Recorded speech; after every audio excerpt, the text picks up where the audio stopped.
पंजाब में तबाही मचाने के बाद बिफरा रेला सिंध में दाखिल हो गया। हेड पंचनद पर इंतहाई ऊंचे दर्जे का सैलाब। DGPDM इरफान काठिया के मुताबिक सिंध में 7 से 8 लाख क्यूसेक का रेला दाखिल होगा।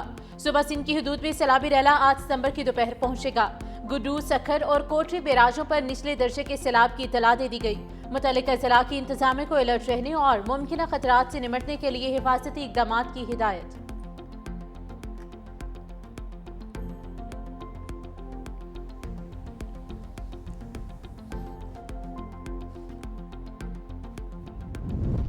दरियाए सतलुज और चनाब की बिफरी मौजों की तबाहकारियां। सैलाब से 4100 से ज्यादा देहात मुतासिर हुए। PTM पंजाब ने रिपोर्ट जारी कर दी।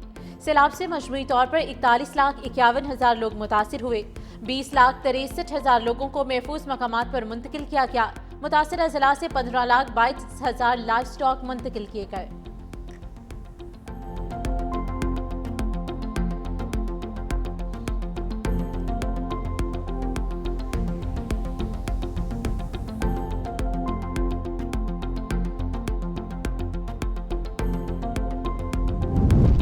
पंजाब के सैलाब मुतासरा इलाकों में पाक फौज का रेस्क्यू और रिलीफ ऑपरेशन जारी। हेलीकॉप्टर के जरिए जंग के दूर दराज मुतासरा इलाकों में राशन की फराहमी।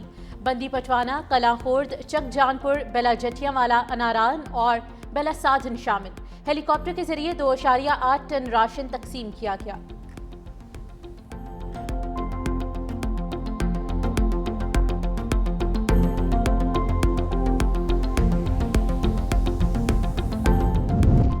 कसूर के इलाके खुटिया में 22 साला जवान सैलाबी पानी में नहाते हुए डूब गया। शाबान तो दोस्तों के साथ सैलाबी पानी में नहा रहा था। लाश की तलाश जारी। उधर पीर महल में मूसलाधार बारिश के दौरान आसमानी बिजली गिरने से एक खातून जाम बहक।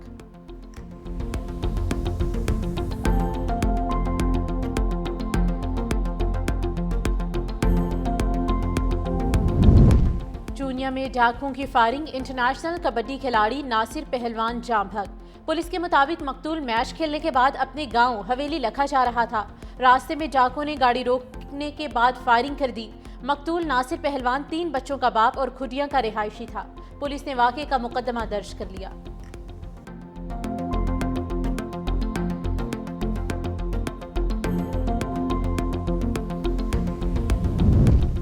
जमीन टहलती हुई चांद और सूरज के दरमियान आएगी। पाकिस्तान में आज मुकम्मल चांद ग्रहण होगा। स्पार्को के मुताबिक चांद ग्रहण रात 8:30 पर शुरू होगा। 1:55 पर अपने उरूज पर पहुंचेगा। नज़ारा रात के आखिरी पहर तक जारी रहेगा। अफ्रीका और यूरोप के कुछ हिस्सों में भी चांद ग्रहण देखा जा सकेगा। और पाक फ़िज़ाइया की जानिब से मुल्क भर की तमाम एयर बेसिस पर यौम शहदा मनाया गया। दिन का आगाज़ खुसूसी दुआओं और कुरान ख़ानी से हुआ। एयर हेडक्वार्टर इस्लामाबाद में यौम शहदा की मरकज़ी तकरीब। Air chief marshal Zaheer Ahmed Babar Sidhu ने कहा कि यौम शहदा मुसल्लह अफ़वाज की गैर मामूली बहादुरी की याद दिलाता है।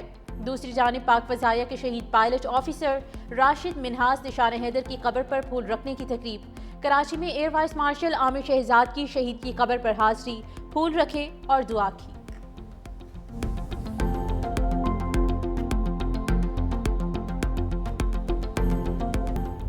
गुजरात में हर तरफ पानी, आसमान से बादल फिर बरस पड़े। गलियों मोहल्लों में पानी अब भी मौजूद। आमदोरफ्त के लिए कश्तियां चल पड़ी। शहर में अर्बन फ्लडिंग की बिगड़ती सूरत-ए-हाल पर फौज ने कंट्रोल संभाल लिया। जिला इंतजामिया की नाकामी के बाद पाक फौज ने लोराय चौक में आर्जी हिफाजती बंद बांध दिया। DGPDM में इरफान अली काठिया कहते हैं सियालकोट और गुजरात सबसे ज्यादा सैलाब से मुतासर हुए। 4 मुख्तलिफ पॉइंट पर नालों के ओवरफ्लो होने से अर्बन फ्लडिंग हुई। लाहौर और पिंडी से मशीनरी पहुंचा दी गई। गुजरात की 4 अहम शाहराएं क्लियर कर दी। 7 सितंबर से पाक फ़ज़ाइया के शाहीनों के नाम लड़ाका तैयारों ने दुश्मन के नापाक इरादों को निस्तो नाबूद कर दिया। जंग सितंबर में दुश्मन को नाको चने चबवाए। सिर्फ 2 दिन के अंदर 56 तैयारे तबाह करके भारतीय फ़ज़ाइया की कमर तोड़ी। एमएम आलम ने भारतीय तैयारों को उड़ते ताबूत में बदल दिया।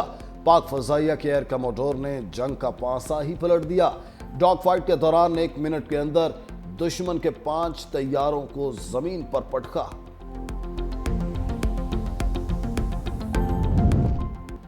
सदर मुमलिकत आसिफ अली जरदारी और वज़ीर आज़म मोहम्मद शहबाज शरीफ का फ़ज़ाइया को ज़बरदस्त ख़राज तहसीन पेश।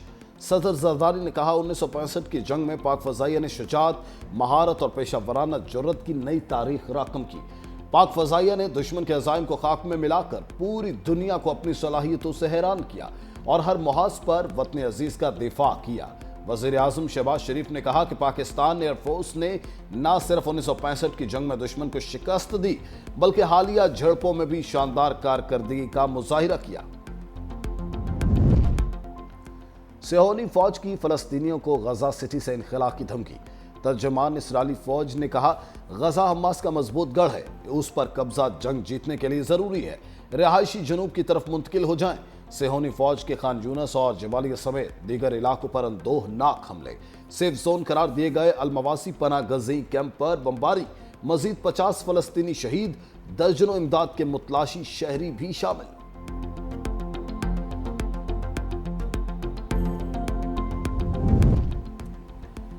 भारत 2 माह के अंदर मुज़ाकरात की मेज पर आकर सदर ट्रंप से माफी मांगेगा। अमेरिका के सेक्रेटरी ऑफ कॉमर्स हॉवर्ड लोटिंग का दावा। ब्लूमबर्ग को इंटरव्यू देते हुए कहा, यूक्रेन जंग से पहले भारत रूस से 2% से भी कम तेल खरीदता था, लेकिन इस जंग के शुरू होने के बाद इसने खरीदारी 40% तक बढ़ा दी। भारत को अगर 50% टैरिफ से बचना है तो इसे रूस से तेल की खरीदारी रोकना होगी।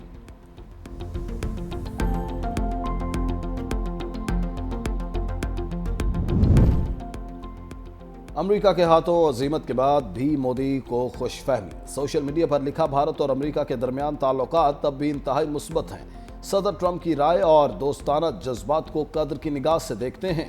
दोनों ममालिक दो तरफा जामी स्ट्रैटेजिक शराकतदारी के मुंतजिर हैं।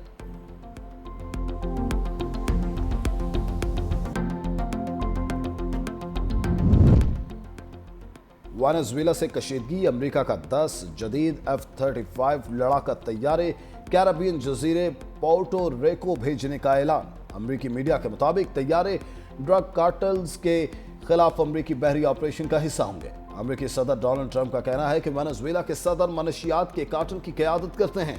वेनेजुएला के सदर ने अमेरिकी सदर पर इल्जाम आयद किया कि वो वेनेजुएला का तेल चोरी करना चाहते हैं।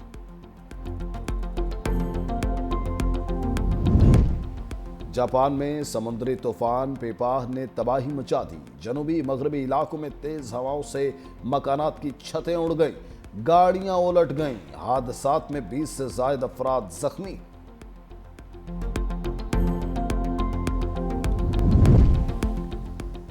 कबड्डी के इंटरनेशनल प्लेयर इरफान उर्फ माखा जट जहानिया में कबड्डी मैच के दौरान जाँ बहक हो गए। गुज़िश्ता रात नवाही इलाके 69 WB मैच के दौरान हार्ट अटैक हुआ, जो जानलेवा साबित हुआ। कबड्डी के इंटरनेशनल प्लेयर इरफान उर्फ माखा जट नवाही गांव का रहायशी था। माखा जट इंतकाल पर साथी खिलाड़ी मैच के दौरान धाड़े मार मार कर रोए।